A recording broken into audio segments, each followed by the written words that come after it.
નમસ્કાર, આપ જોઈ રહ્યા છો સ્પાર્ક ટુડે ન્યૂઝ। સાવલી તાલુકાના અમરાપુરા ગામ પાસેથી પસાર થતી મહીસાગર નદીમાં તણાઈ જવાની ઘટના સામે આવી છે। ગોથડા ગામે સામાજિક પ્રસંગે આવેલ વડોદરાની મહિલા સહિત 2 લોકો મહીસાગર નદીના જળ પ્રવાહમાં તણાયા છે। ગોથડા ગામે વડોદરા પ્રતાપનગર વિસ્તારમાંથી સામાજિક પ્રસંગે તેઓ આવ્યા હતા। પ્રસંગ બાદ અમરાપુરાની મહીસાગર નદીમાં નહાવા માટે ગયા હતા। તે દરમિયાન આ તણાઈ જવાની ઘટના બની છે।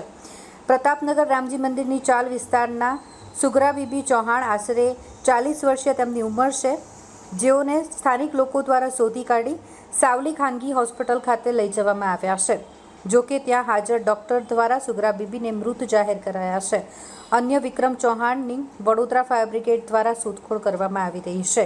કલાકોની શોધખોળ બાદ અમરાપુરાની મહીસાગર નદીના પ્રવાહમાં તણાયેલ વિક્રમ ચૌહાણનો મૃતદેહ વડોદરાના ફાયર વિભાગ દ્વારા શોધી કઢાયો છે। વડોદરા મેન ફાયર કંટ્રોલ સર્વિસમાંથી કોલ અમને એરિયાથી દરજીપુરા ફાયર સ્ટેશનની અંદર અમને કોલ મળ્યો હતો।